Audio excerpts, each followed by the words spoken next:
Praise the lord. యేసయ్య అతి పరిశుద్ధమైన నామములో మీ అందరికీ వందనాలు. ఈ దిన ఆ లేఖన భాగము 18వ కీర్తన 32వ వచనంలో 2వ భాగాన్ని చదువుతున్నాను. నన్ను యథార్థ మార్గమున నడిపించువాడు ఆయనే. యథార్థ మార్గంలో ఆయన మనల్ని నడిపిస్తాడు అని రూఢిగా నమ్మిన వారి జీవితాలలో ఆయన మార్గాన్ని బోధిస్తూనే ఉంటాడు, నడిపిస్తూనే ఉంటాడు. నన్ను నడిపించగలడన్న విశ్వాసంతో ఆయన చేయి పట్టుకుంటే తప్పక నిలబెడతాడు. అయితే ఈ మార్గాన్ని తప్పించే వారు కూడా ఉంటారు. దేవుని మాటలు హృదయంలో ఉండకుండా వాటిని మన జీవితం నుండి తుడిచివేసే మనుషులు ఉంటారు. కొన్నిసార్లు వారికున్న ఆలోచనలు, వారికున్న మార్గాలలో నడవటానికి, వారి కుయుక్తి ఆలోచనలు సఫలపరచుకోవడానికి అనేక సార్లు వాళ్ళు చేసే పని ఏంటి అంటే వారు మన మార్గాల నుండి తప్పిస్తారు. ఈ విధంగా నువ్వు చేసేది లేకుండే ఈ విధంగా చేస్తే బాగుండు అంటూ మనకు ఆలోచనలు లేనివి తీసుకొని వచ్చి పెట్టి మన యొక్క ప్రయాణాన్ని మధ్యలోనే ఆగిపోయే విధంగా చేస్తారు. వారు మన జీవితాలలో మనము చేరవలసిన గమ్యస్థానానికి చేరకుండా ఆపడానికి అనేక ప్రయత్నాలు చేస్తూ వారు ఏదో ఈ లోకంలో సఫలమవుతూ వెళ్ళిపోవడానికి చూస్తూ ఉంటారు. దీనికి ఒక చక్కని ఉదాహరణ జ్ఞాపకం చేస్తాను. యేసయ్య 40 దినాలు ఉపవాసం ఉన్న తర్వాత ఆయన ఆకలితో ఉన్నప్పుడు అపవాది వచ్చి అంటాడు, నీవి రాయిని రొట్టెగా చేసుకొని తిను. నిజమే కదా, అవసరత ఆకలే కదా, చెప్పిన మాట కూడా సరైనదేగా.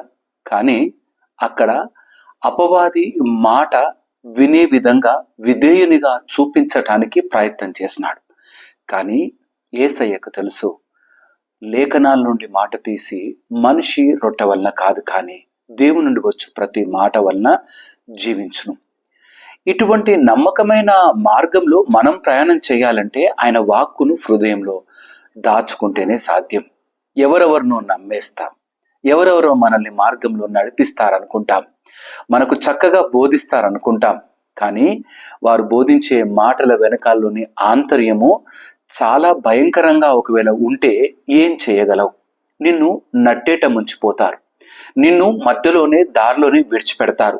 వారి స్వప్రయోజనాలు చూసుకొని వారు సరిగ్గా చక్కగా స్థిరంగా నిలబడ్డాము అనుకున్న తర్వాత నీవేమైపోయినా పర్వాలేదు అంటారు. కానీ అందుకే దేవుని ఈ లేఖన భాగము నన్ను యథార్థ మార్గమున నడిపించువాడు ఆయనే. ఒక చక్కని పాట పాడతాం కదా, నడిపిస్తాడు నా దేవుడు, శ్రమలోనైనా నన్ను విడువడు. విడిచిపెడతాడా? విడిచిపెట్టాడు కదా, నిలబెడతాడు, నడిపిస్తాడు. యథార్థవంతుడు యథార్థ మార్గంలోనే నడిపిస్తాడు. కుయుక్తిపరుడు కుయుక్తి ఆలోచనల చేత నీ జీవితాన్ని తొక్కేయడానికి, ప్రారంభంలోనే తుంచివేయడానికి వాడు ప్రయత్నం చేస్తూనే ఉంటాడు. అటువంటి ప్రయత్నంలో నీ ప్రక్కనే నీ స్నేహితులు ఉన్నారేమో, ఒక్కసారి సరిచూసుకోవా? నీ ప్రక్కనే ఇటువంటి నీ నమ్మకమైన మార్గాన్ని తప్పించటానికి నీ బంధువులే ఉన్నారేమో, ఒక్కసారి ఆలోచన చేయవా? అనుకుంటున్నావేమో, నా రక్త సంబంధికులు నన్ను ఎప్పుడైనా సరే నన్ను చక్కటి మార్గంలో నడిపించడానికి వారికి ఉన్న అనుభవము కలిగిన ఆలోచనలన్నీ నాతో చెప్పి నడిపిస్తారు అని అనుకుంటున్నావేమో. ఒకసారి చూడు, వారు కూడా నిన్ను ఒక దినాన విడిచిపెడతారు, నిజంగా విడిచిపెడతారు. ఇది అనుభవంలోకి వచ్చినప్పుడు వారు ఎటువంటి వారు గ్రహించినప్పుడు వారిని చూస్తే నిజంగా దేవునిలో నిలబడ్డప్పుడు జాలేస్తుంది వారిపైన. అయ్యో, ఇంత చిన్నది పొందుకోవడానికి నన్ను మార్గం తప్పించే ప్రయత్నం చేశారే అని అనిపిస్తుంది. అయితే మనుషులు మార్గం తప్పించవచ్చు, మనుషులు మార్గాన్ని మూసివేయవచ్చు, కానీ ఆ యేసయ్య చేయి పట్టుకుంటే ఆయన మూసి ఉన్న ద్వారాలను సైతము పగలగొట్టి తెరచి నిన్ను నడిపించగలడు. ఇది గొప్ప వాగ్దానం ఆయన సన్నిధానంలో. యథార్థ మార్గంలో యథార్థవంతుడు నడిపిస్తాడన్న మాటను హృదయములో కలిగి ముందుకు కొనసాగే వారంగా నిలబడదాం. ఈ యొక్క ఆ వాక్య భాగాన్ని బహు గొప్పగా మన హృదయంలోకి తీసుకున్న వారంగా ఉందాం. ఎందుకనంటే మనుషులు నడిపిస్తారని మన చెయ్యి వారికి అందిస్తాం, కానీ వారు మనల్ని నడిపించరు, మధ్యలో విడిచిపెట్టి వెళ్ళిపోతారు. దయచేసి యొక్క వాక్య భాగంలోని ఈ యొక్క మాటలను హృదయంలో దాచుకుందాం. యేసయ్య నడిపిస్తాడు. ఆయన ఒక మాట అంటాడు, నేనే మార్గం, నేనే సత్యం, నేనే జీవం. ఆ మార్గంలో నడిపించడానికి మార్గం తెలిసినవాడు ఆయన, మృత్యుంజయుడు ఆయన. ప్రతి కష్టం ఏ విధంగా ఉంటుందో ఆయనకు బాగా తెలుసు. మనుషులు ఏ విధంగా మభ్య పెడతారో బాగా తెలుసు. మనుషులు నమ్మించి ఏ విధంగా గొంతు కోస్తారో తెలుసు. ఆ యొక్క గెస్తమనే తోటలో ఆ ఇస్కరియోతు యూద ముద్దు పెట్టుకొని అప్పచెప్పిన దృశ్యం జ్ఞాపకం ఉన్నదా? మనల్ని కూడా అట్టి విధంగా మార్గాలను తప్పించే మనుషులు చుట్టూ ఉంటారు. యేసయ్యలో జ్ఞానము కలిగిన వారముగా బహుబలంగా ముందు కొనసాగుదామా? భయపడొద్దు, దిగులు చెందొద్దు.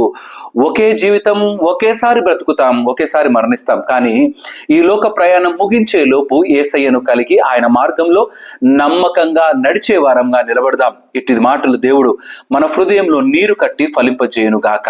ఆమేన్. తల వంచుదామా? ప్రార్థన చేసుకుందాం. మా ప్రియ యేసయ్య, మీకే స్తుతులు. ఈ యొక్క వాక్య భాగం కొరకే వందనాలు. అవునాయన, నువ్వు యథార్థ మార్గములలో నడిపించువాడవు నీవే, నీవు తప్ప మాకెవరు లేరు. నీ యొక్క మాటను వింటున్నాం, నీ యొక్క నీడలో బ్రతుకుతున్నాం. మాకు కష్టం వచ్చినప్పుడు నీ యొక్క సన్నిధానంలో ప్రార్థించగా మాకు ఉపాయాన్ని ఇచ్చువాడవు నీవే, మాకు మార్గాన్ని బోధించువాడవు నీవే, మాకు బుద్ధి చెప్పువాడవు నీవే, చేస్తున్న తప్పులను ఎత్తి చూపుతూ మమ్మల్ని సరిచేయువాడవు నీవే. ఎవరిపైన ఆధారపడ్డావో వాటిని చూపిస్తూ వారి మీద కాదు నా పైన ఆధారపడితే ముందు కొనసాగుతావన్న నీ బలమైన మాటల కొరకే వందనాలు. యథార్థ మార్గంలో నడిపించవా దేవా. మా చుట్టూ ఉన్న వారు ఎంతో మంది మమ్మల్ని తప్పుడు మార్గంలోకి నెట్టడానికి ప్రయత్నం చేస్తారు. నేను నీ అన్ననంటూ, నీ సొంత వాడినంటూ, నీ బంధువునంటూ, నీ స్నేహితునంటూ వచ్చి మాకు మార్గాన్ని బోధించే ప్రయత్నం చేస్తూ నా తండ్రి వారి యొక్క లాభం సంపాదించుకోవడానికి మాత్రమే ప్రయత్నం చేస్తారు. కానీ నువ్వు అలాంటి వాడవు కావు నా తండ్రి. నిత్యత్వంలోకి నడిపించే నమ్మకమైన దేవుడు.